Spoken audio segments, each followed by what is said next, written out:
Hello guys, welcome back. आइए अपने series को फिर से आगे बढ़ाते हैं। आज जो हमारा सेशन है वो एक नया टॉपिक है जिसका नाम है डीपीएसपी, मतलब directive principles of state policy. हम इसको हिंदी में बोलते हैं राज्य के नीति निर्देशक तत्व।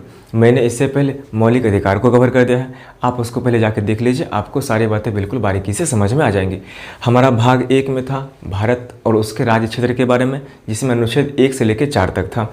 भाग 2 में था जिसको बोलते हैं सिटीजनशिप, मतलब नागरिकता, अनुच्छेद 5 से लेकर 11 तक था।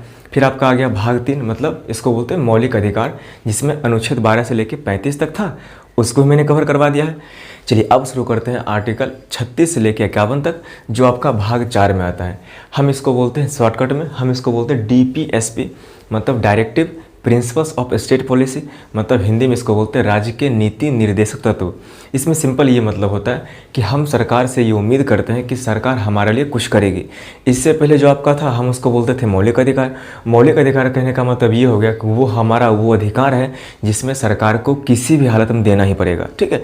लेकिन जो आपका डीपीएसपी होता है, हम इसमें सरकार से सिर्फ उम्मीद ही कर सकते हैं कि सरकार हमारे लिए करे। अब खुद समझिए, मान लेते कोई भी नई सरकार आती है तो उसको कम से कम कुछ टाइम चाहिए ना देश को समझने के लिए। अगर हम अधिकार समझ लेंगे, ठीक है, आपको जॉब देना ही होगा, आपको ये काम करना ही होगा, तो वो सरकार कितना कम कर पाएगी। तो सरकार, वो भी तो इंसान ही है, ऑब्वियस सी बात है। तो हम क्या बोलते हैं, ठीक है, आपके पास कुछ लिस्ट है जो हम चाहते हैं कि आप ये सारा काम मेरे लिए करें, तो हम इसी को बोलते हैं बेसिकली आपको एक मतलब एक निर्देश दे रहे हैं कि आपको ये सारे काम करना है जनता की भलाई के लिए। तो इसी को हम बोलते हैं डीपीएसपी, ठीक है। चलिए हम शुरू करते हैं। ये आपका आर्टिकल 36 से आपका 51, मतलब 36 से लेकर 51 तक जाएगा। तो पहली बात समझ लीजिए, जो आपका डीपीएसपी है ये कॉन्सेप्ट कहाँ से लिया गया, वो लिया गया आपका आयरलैंड से। दूसरी बात, जो आपका आयरलैंड है ना, आयरलैंड कॉपी किया था ये आपका ये कॉन्सेप्ट स्पेन से, और हम कॉपी किए हैं आयरलैंड से। तो डीपीएसपी मतलब राज्य के नीति निर्देशक तत्व, ये जो आपका कॉन्सेप्ट है लिया गया है, मतलब कॉपी किया गया है आयरलैंड से। दूसरी बात मैंने यहाँ पे लिखा, जो आपका मौलिक अधिकार है ये आवश्यक है, इसमें सरकार कुछ नहीं कर सकती, उसको देना ही पड़ेगा किसी भी हालत में हमें। लेकिन जो आपका डीपीएसपी है वो डिपेंड करता है सरकार की इच्छा पे।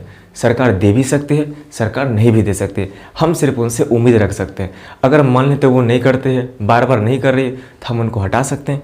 ये तो डिपेंड करता है हमारे इलेक्शन पे, हमारा चुनाव है, हम उनको हटा भी सकते हैं, हम उसको ला भी सकते हैं। तो डीपीएसपी सरकार की इच्छा पे डिपेंड करता है, वो दे तो भी अच्छा और नहीं तो भी अच्छा, तो उनको हटा दें, कोई दिक्कत नहीं। अब अगर ये डीपीएसपी है तो ऑब्वियस सी बात है, इस पर कुछ जो है महापुरुष वो कुछ देते हैं स्टेटमेंट। तो उसी में से एक थे केटी शाह। केटी शाह का ये कहना है कि जो आपका ये डीपीएसपी है वह मतलब जो आपका डीपीएसपी है वह एक उस चेक के बराबर है जो बैंक अपने मर्जी से देते हैं। मतलब ये आपका चेक बाउंस भी हो सकता है। कहने का मतलब ये जो आपका राइट है, राइट नहीं है बेसिकली, ये जो आपका डीपीएसपी है वो आपको मिल भी सकता है, वो आपको नहीं भी मिल सकता है। इसीलिए इसका कंपेयर किससे किया गया कि वह मतलब यह वह चेक के समान है जो बैंक अपनी मर्जी से आपको देती है, ठीक है। ये किसका कहना था, केटी शाह का। फिर आपके डॉक्टर भीमराव अम्बेडकर भी आए थे, उनका भी यही कहना था जो आपका डीपीएसपी है वो हमारे सोसाइटी के लिए काफ़ी इंपॉर्टेंट है, काफ़ी यूजफुल है। किस बेसिस पे, सामाजिक एवं आर्थिक रूप से। सामाजिक कहने का मतलब सरकार का ये भी काम बनता है कि हम लोग का जो सोसाइटी है उनको भी कुछ हद तक डेवलपमेंट करें। सोसाइटी कहने का मतलब सिंपल ये होगा, वहाँ के जो भी लोग हैं ना उनके सोचने का स्टैंडर्ड बढ़ाएं, आप उनको पढ़ा दीजिए, आप उनको शिक्षा दीजिए। और आर्थिक कहने का मतलब आप कुछ हद तक आप उनको फाइनेंशियली भी सपोर्ट कीजिए, ठीक है। तो यही कहना था अम्बेडकर साहब का कि यह लोक कल्याण के लिए सामाजिक एवं आर्थिक रूप से बेहद जरूरी है। ये आपका डीपीएसपी। दो आपका हो गया स्टेटमेंट, ये आपका कॉन्सेप्ट। आप बात करते हैं, ठीक है, जो आपका 36 है उसमें क्या दिया गया। आपका आर्टिकल 36 सिंपल बोलता है राज्य की परिभाषा। राज्य कहने का मतलब सिंपल ये नहीं होता है कि ठीक है एक बिहार राज्य है, एक यूपी राज्य है। राज्य कहने का मतलब एक ऐसा बॉडी, एक ऐसा व्यवस्था जहाँ पे वो खुद से डिसीजन ले सकता है, खुद से वो फैसला सुना सकता है, खुद से वो अपना कर्मचारी भी नियुक्त कर सकता है, हम उसको बोलते हैं बेसिकली राज्य। तो आर्टिकल 36 इसमें बोलता है राज्य की परिभाषा। राज्य कहने का मतलब एक ऐसा व्यवस्था जो खुद का अपना कर्मचारी को अपॉइंट कर सकता है, उसको हटा भी सकता है, उसको न्याय खुद से दे सकता है। एग्जाम्पल समझिए, बिजली विभाग। बिजली विभाग पूरे इंडिया में काफ़ी बड़ा है ना, तो वो खुद से अपना फैसला भी सुनाते हैं, खुद से कोई डिसीजन ले सकते हैं, खुद से वो अपने मतलब किसी कर्मचारी को अपॉइंट भी कर सकती है। तो इसके पास वो सारा राइट है, तो हम उसको भी एक स्टेट बोल सकते हैं। मतलब बिजली विभाग भी एक स्टेट ही है, जैसे आपका ओएनजीसी वो भी एक स्टेट है। फिर आपका एयरपोर्ट विभाग, जैसे मान लेते हैं एयरपोर्ट का जो आपका एरिया है उसके आसपास बड़ा बड़ा बिल्डिंग नहीं बना सकते ना, लेकिन जो आपके मिनिस्टर हैं वो बार बार थोड़ी आपको आएंगे बोलने के लिए, तो बोलते हैं ठीक है काम करो, जो भी आपका जो मेन ऑफिसर है एयरपोर्ट विभाग का वो खुद से ले लो फैसला। तो जो आपका एयरपोर्ट विभाग है उनके पास भी खुद का अपना राइट लेने का अधिकार होता है, मतलब सॉरी डिसीजन लेने का अधिकार होता है। वो खुद से डिसाइड कर सकते हैं, वो खुद से किसी पर्सन को अपॉइंट कर सकते हैं, मतलब नौकरी दे सकते हैं, सिंपल सी बात है। तो जिनके पास ये सब राइट होता है हम उसको बेसिकली स्टेट बोलते हैं। तो बिजली विभाग, ONGC, एयरपोर्ट विभाग, ये सब एक स्टेट ही है, क्योंकि ये भी अपना खुद से लेती है फैसला, खुद से लेती है डिसीजन, खुद से कर्मचारी नियुक्त करते हैं। जैसे हम बिहार की बात करते हैं तो यहाँ के हेड कौन हो गए, मान लेते हैं CM हो गए, मुख्यमंत्री हो गए, तो वो भी तो कर्मचारी नियुक्त करते हैं ना, वो भी जॉब देते हैं लोगों को, और वो खुद से जस्टिस भी दिलवा सकते हैं कोर्ट के थ्रू, तो वो भी एक स्टेट हो गया। तो इसमें सिंपल 36 आपका राज्य की परिभाषा दिया हुआ था, ठीक। अब बात करते हैं आर्टिकल 37 आपका सिंपल ये बोलता है कि जो आपका DPSP है वह कोर्ट में परिवर्तनीय नहीं है। परिवर्तनीय कहने का मतलब इन्फोर्समेंट के लायक नहीं है। आप सिंपल समझिए, अगर मान लेते हैं मौलिक अधिकार आपको कोई छीनता है तो ऑब्वियस सी बात है आप कोर्ट में जा सकते हैं, आप उस पर केस कर सकते हैं, आपको जस्टिस मिल भी जाएगा। लेकिन अगर आपका DPSP जो मतलब DPSP में जो भी लिखा हुआ है अगर सरकार उसको फुलफिल नहीं करती, सरकार उसके मतलब मान लेते कोई काम नहीं कर पाती है, तो हम सरकार के खिलाफ कभी भी इस DPSP के लिए हम सुप्रीम कोर्ट में चाहे हाई कोर्ट में केस नहीं कर सकते। वही आपका लिखा गया कि यह कोर्ट में परिवर्तनीय नहीं है, मतलब इन्फोर्समेंट के लायक नहीं है और वाद योग नहीं है। इसका मतलब आप कोर्ट में इस चीज़ के लिए डिस्कशन नहीं कर सकते हैं कि आपको DPSP क्यों नहीं मुझे दे रहे हैं या फिर क्यों दे रहे हैं, इस पर कोई भी डिस्कशन नहीं हो सकता कोर्ट में, ठीक है। फिर आपका आता है आर्टिकल 38। आर्टिकल 38 से आपका मेन आपका शुरू होता है कि ठीक है आपको क्या क्या करना है। इसमें सिंपल ये बोलता है कि ठीक है लोक कल्याण की अभिवृत्ति, लोग कहने का मतलब हम जनता लोग हो गए, मतलब लोग हो गए, कल्याण कहने का मतलब उनकी भलाई के लिए, मतलब जनता की भलाई के लिए आपको कुछ हद तक काम करना पड़ेगा, जिसमें हमारा सामाजिक आता है, आर्थिक आता है, राजनीतिक आता है। इसमें हम न्याय की बेसिकली बात करते हैं कि आप कम से कम समाज में हर एक लोग को इक्वल करके रखो। सामाजिक कहने का मतलब सिंपल हो गया, जो भी लोग हैं समाज में रहते हैं, एक सोसाइटी में रहते हैं, चाहे गांव हो चाहे शहर हो, उन हर एक लोगों का स्टैंडर्ड ऑफ लिविंग बढ़ाओ, मतलब उनको कुछ हद तक डेवलप करो। आर्थिक की बात करते उनको थोड़ा सा पैसे से हेल्प करो। आप खुद सोचें ना, अगर मान लेते किसी कंट्री में अगर मान लेते सिर्फ 100 ही लोग हैं, अगर 100 लोग में अगर 80 लोग काफ़ी अमीर हैं, बाकी 20 लोग काफ़ी गरीब हैं, तो ऑब्वियस सी बात है इस डाइवर्सिटी की वजह से वहाँ पे काफ़ी समस्याएं हो सकती है। हमको सबको बराबर लेके चलना पड़ेगा ना। तो जो काफ़ी नीचे तबके के लोग हैं आप उनको बराबर कीजिए। अब बराबर तो उतना पॉसिबल है नहीं ना, लेकिन सरकार क्या करती है, ठीक है काम कीजिए, जो आपको ऊपर वाले लोग हैं आप उनको बढ़ने दीजिए, जो नीचे वाले लोग हैं आप उनको थोड़ा सा पैसे दे के हेल्प कीजिए ताकि वो भी कुछ हद तक ऊपर आ सके। तो इसलिए यहाँ पर लिखा गया कि आप उनको आर्थिक रूप से भी हेल्प कीजिए। राजनीतिक कहने का मतलब आप भी उनको बोले ठीक है आप भी इलेक्शन में खड़े हो सकते हैं, आप भी पार्टिसिपेट कर सकते हैं, आप भी वोट दे सकते हैं, मतलब आपके पास राजनीतिक रूप से हर एक राइट है। ये भी आपका काम बनता है सामाजिक रूप से, आर्थिक रूप से और एक आपका राजनीतिक रूप से, ये आपका काम बनता है जो आपको आर्टिकल 38 में लिखा गया है, ठीक है। उसके बाद आपका आता है आर्टिकल 37। अगर यहाँ पे इंडिया में जितने सारे लोग हैं तो ये बोलता है कि ठीक है जो भी आपके पर्सन है आप उनको काम दो, लेकिन समान काम के लिए समान ढंग का वेतन होना चाहिए। मान लेते हैं कोई काम यहाँ पे है, अगर उस काम को कोई पुरुष करता है उसको मिलता है 500 रुपया, तो उसी काम को अगर महिला करती है तो उसको भी 500 ही मिलना चाहिए। इसलिए यहाँ पे लिखा गया कि समान काम के लिए समान वेतन। इसमें पुरुष या फिर महिला मतलब मेल या फीमेल भी किसी ढंग का अंतर नहीं होना चाहिए। आप दोनों पर्सन को सेम रुपया दो, सेम सैलरी दो, क्योंकि वह दोनों पर्सन सेम ही काम कर रहा है। लेकिन ऐसा हमारे इंडिया में होता नहीं। आपको पता होना चाहिए कि जो आपके मेल हैं उनको सैलरी ज़्यादा मिलती है कंपेयर टू फीमेल, ठीक है। तो ये डाइवर्सिटी मतलब ये डिफरेंस कुछ हद तक आपको कम करना है। दूसरी बात इसी 39 के ए में लिखा गया कि ठीक है आप समान न्याय दो, निःशुल्क विधि सहायता। इसका कहने का मतलब अगर मान लेते हैं आपको काम करने में कोई समस्या हुई या फिर किसी ढंग की समस्या हुई, तो जब आप कभी भी जाओगे कोर्ट में तो केस करोगे ना, तो केस करने में ऑब्वियस सी बात है पैसा भी खर्च होता है। तो सरकार का ये काम बनता है कि आप उसके लिए एक फ्री ऑफ कॉस्ट मतलब सरकारी वकील दो, ताकि वो पर्सन उसके पास तो पैसे थे नहीं तो वो खुद से अपना केस भी लड़ सकता है, क्योंकि आपको एक वकील देना है वहाँ पे। तो यही लिखा गया। 39 समान काम के लिए समान वेतन दीजिए, चाहे महिला हो चाहे पुरुष हो। दूसरी बात समान न्याय की बात करें यहाँ पे, मतलब निःशुल्क फ्री ऑफ कॉस्ट विधि समानता। विधि का मतलब नियम होता है। आप उसके लिए जब भी आप कोर्ट में केस करोगे तो आपको एक सरकारी वकील देना पड़ेगा फ्री ऑफ कॉस्ट। लेकिन आपको पता है ऐसा रियली में कुछ हद तक मतलब नहीं होता लगभग, ठीक है। फिर आपका हो गया अनुच्छेद 40। 40 में लिखा गया, ठीक है, आप ग्राम पंचायत की व्यवस्था कर दीजिए। अब देखिए, इंडिया तो काफ़ी बड़ा कंट्री है, तो क्या ये पॉसिबल है कि ठीक है एक एक एरिया में जाके हम ठीक से रूल कर पाएँ? तो सरकार ये बोलते ठीक है, काम करते हैं, पहली बात क्या करते हैं, हम 28 गो लगभग एरिया जिसको स्टेट बोलेंगे, आप अपना अपना टुकड़ा बांट लो और एक पूरी तरीके से मिलजुल के अच्छे तरीके से अपना अपना रूल चलाना। दूसरी बात, एक स्टेट बनने के बाद भी तो कई सारा एरिया बच जाता है ना, कुछ शहर हो गए, कुछ गांव हो गए, तो गांव तक तो बहुत सारा पैसा पहुंच नहीं पाता है ना, काफ़ी समस्या आती है उन लोगों को।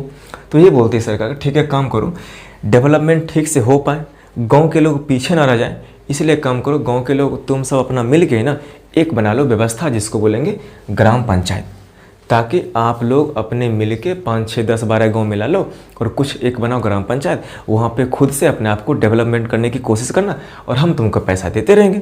इसी को बोलते हैं ग्राम पंचायत। तो सरकार ये भी बोलती है कि हर एक राज्य में एक मतलब हर एक गांव के लिए, बेसिकली हर एक गांव नहीं, एक ग्राम पंचायत में कई सारा गांव भी आ सकता है, तो आप लगभग गांव में जाके ग्राम पंचायत की व्यवस्था कर लो। ये भी आपका रिकमेंडेशन मतलब डीपीएसपी में लिखा गया आर्टिकल 40 में। और इस ग्राम पंचायत के फेवर में गांधी जी भी थे, मतलब गांधी जी भी इस चीज़ को काफ़ी सपोर्ट किए कि ठीक है मतलब ग्राम पंचायत गांव में होना चाहिए। फिर आपका 41 आता है। 41 आपका आता है कि ठीक है कुछ कंडीशन में, कंडीशन कहने का मतलब अब बात करते हैं आर्टिकल 41 को। आप सिंपल समझिए, आर्टिकल 41 में क्या लिखा गया है, कुछ दशा मतलब कुछ केस में, जैसे मान लेते हैं कि वो पर्सन अब किसी काम करने के लायक ही नहीं है, जिससे आपका बुढ़ापा आ गया, चाहे कोई पर्सन हैंडीकैप हो मतलब विकलांग हो, वो भी तो कोई काम नहीं कर पाएगा ना। तो सरकार की जिम्मेवारी बनती है कि उस पर्सन को भी कुछ हद तक आर्थिक रूप से मतलब पैसे के मामले में हेल्प करे, तभी तो अपना लाइफ सर्वाइव कर पाएगा ना। तो वही बोलता है कि ठीक है कुछ दशाओं मतलब बुढ़ापा हो चाहे विकलांग हो, आप ऐसे लोगों की आर्थिक मदद कीजिए। जैसे बूढ़े हो गए तो आप उनको पेंशन दीजिए, चाहे कोई हैंडीकैप है आप उसको गाड़ी दीजिए, मतलब कौन सा गाड़ी, विकलांग वाला गाड़ी, जिससे वो कम से कम चल सकता है कहीं पे। दूसरी बात, आप कुछ हद तक जैसे मान लेते कभी कभी क्या होता है, जैसे मतलब जो काफ़ी बूढ़े लोग हो गए या फिर जो जिसका एज काफ़ी ज़्यादा हो चुका है, तो उनके पास भी कभी कभी शिक्षा की कमी होती है, तो आप उनको कम से कम प्रौढ़ शिक्षा मतलब जो बुजुर्ग लोग हैं आप उनको भी कुछ हद तक शिक्षित कीजिए। ये भी आपकी एक नैतिक जिम्मेवारी बनती है। अब फिर बात करते हैं आर्टिकल 42। आपका आर्टिकल 42 सिंपल दो टर्म की बात करते हैं यहाँ पे, एक आपका न्याय संगत, एक आपका मनोचित दशा। न्याय संगत कहने का मतलब जो पर्सन जिस काम के लायक होगा आप उसको ऐसा काम दीजिए। कहने का मतलब मान लेते कोई पर्सन अगर ग्रेजुएट है, आप उसको अगर ये बोल दिएगा ठीक आप सब्जी बेचिए, तो क्या वो कितने मन से काम कर पाएगा? उसकी तो भी इच्छा था ठीक है मेरा ग्रेजुएशन हो चुका है, मेरे पास डिग्री है, तो ऑब्वियस सी बात है मेरा इतना क्वालिफिकेशन है, तो आप कम से कम कुछ उसके लायक काम दो ना। तो सब्जी अगर बेचना ही उसका होता है तो पढ़ाई करता है नहीं, वो तो बिना पढ़ा लिखा व्यक्ति भी काम कर सकता है वैसा। तो वही बोलता है कि ठीक है जो पर्सन जिस काम के लायक होगा आप उसके अकॉर्डिंग आप उसको काम दो। हम इसी को बोलते हैं बेसिकली न्याय संगत काम देना। दूसरा आपका आता है मनोचित दशा। इसका सिंपल मतलब ये होता है कि ठीक है जो आपका काम करने का जगह है वो भी कुछ हद तक ठीक ठाक होना चाहिए। मान लेते हैं कि आपको एक अच्छा खासा ऑफिस दे दिया जाएगा, लेकिन आसपास का माहौल इतना ख़राब है कि हमेशा शोरगुल होता है, इतनी वहाँ पे गंदगी, हमेशा उसमें स्मेल आते रहता है, तो इस वजह से आप वहाँ पे ठीक से काम नहीं कर सकते ना। तो कहने का मतलब ठीक है आप जिस लायक हैं आपको वो जॉब मिलनी चाहिए। दूसरी बात, आप जहाँ पे काम करोगे जो आपका काम करने का जो एरिया होगा वो भी बहुत अच्छा होना चाहिए, ताकि आपका दिमाग उस वक्त बिल्कुल ठीक रहे और आप अपने काम पर कंसंट्रेट कर पाएँ। ठीक है, वही आपका लिखा गया कि जिस लायक आप हैं वैसा काम दीजिए, मतलब न्याय संगत, और आपका काम करने का जो जगह है वो भी बिल्कुल बेहतर होना चाहिए ताकि आपका दिमाग उस वक्त ठीक रहे। ठीक है, दूसरी बात उसमें आपको एक हेल्प भी करना जिसको बोलते हैं प्रसूति सहायता। अब मान लेते कोई पर्सन है तो ऑब्वियस सी बात है उसकी बेबी या फिर कोई गर्ल्स है वो भी तो हो सकती है ना प्रेग्नेंट। अब अगर काम करने के दौरान अगर मान लेते हैं उसकी डिलीवरी होने वाली है, अगर कोई गर्ल्स है तो गर्ल्स के डिलीवरी के 3 महीना बाद और डिलीवरी के 3 महीना पहले उसको 6 महीना की छुट्टी आपको देनी है, और आप उसका छुट्टी का जो पैसा है आप उससे मत काटिए। और मान लेते हैं अगर कोई मेल है तो हो सकता है ना उसकी बीवी भी तो प्रेग्नेंट हो सकती है, तो अगर उसकी डिलीवरी की बात करें तो पुरुष को डिलीवरी के 15 दिन बाद और डिलीवरी के 15 दिन पहले उसको मैक्सिमम सिर्फ 1 महीने का छुट्टी मिल सकता है, और आप उसका भी सैलरी मत काटिए। कहने का मतलब मान लेते हैं किसी पर्सन का चाहे मेल हो या फिर फीमेल हो, अगर डिलीवरी देने की बात आए, ऐसे मेल डिलीवरी नहीं देता है ना, उसकी बीवी देती है, तो मान लेते हैं अगर डिलीवरी देने की बात आती है तो आप फीमेल को 6 महीने का आप छुट्टी दीजिए, 3 महीना बाद बर्थ के बाद और 3 महीना पहले बर्थ से पहले, टोटल 6 महीने का छुट्टी दीजिए, और मेल को दीजिए सिर्फ 30 दिन का, 15 दिन बाद और 15 दिन पहले, और आप उसका सैलरी भी मत काटिए। ये आपका भी एक जिम्मेवारी बनता है आर्टिकल 42 के तहत। समझ गए मेरी बात? उसके बाद आपका आता है 43। इसमें सिंपल आपका होता है निर्वाह मजदूरी। इसका सिंपल कहने का मतलब एक न्यूनतम मजदूरी दीजिए। आप खुद सोचिए, काम कैसा भी हो, आपको कम से कम किसी काम के लिए एक आपको न्यूनतम मजदूरी देनी पड़ेगी, ताकि कम से कम वो अपना गुजारा चला सकता है। आप खुद सोचिए ना, काम कैसा भी मिले उससे कोई मतलब नहीं है, लेकिन उसको कम से कम अनाज तो चाहिए ना डेली खाने के लिए। तो वही बोलता है ठीक है आप काम कोई सा भी दो, कोई दिक्कत नहीं है, लेकिन कम से कम किसी काम के लिए उसको कम से कम इतना पैसा दो कि वो कम से कम दिन भर का खाना खा सकता है, उसको उसमें कोई समस्या होनी नहीं चाहिए। इसी को बोलते हैं निर्वाह मजदूरी, मतलब अपना निर्वाह करने के लिए एक कम से कम न्यूनतम जरूरी जीवन निर्वाह के लिए चाहिए ही चाहिए उसको, ठीक है।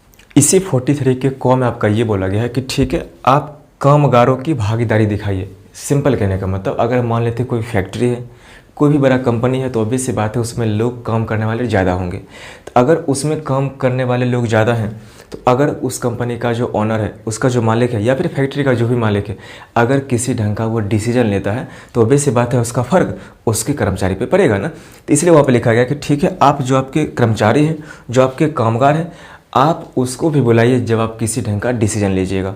तो इसी को बोलते हैं ठीक है कामगारों की भागीदारी। मतलब फैक्ट्री हो चाहे कंपनी हो, एक बार अपने कर्मचारी से भी पूछ लीजिए क्या ये डिसीजन ले आपके हित के लायक है या फिर नहीं है। तो आप उससे भी कम से कम एक बार पूछ लीजिए कि ठीक है हम ये डिसीजन लेने वाले हैं, अगर आपको किसी ढंग का आपत्ति है तो आप मुझसे बोल सकते हैं। ये एक जिम्मेवारी किसको दिया गया है, कंपनी या फिर फैक्ट्री के मालिक को बोला गया है ये काम करने के लिए। और ये काम कौन करवा सकते हैं, सरकारी तो करवा सकते हैं ना, वो अपना कंपनी को जाके बोलेंगे।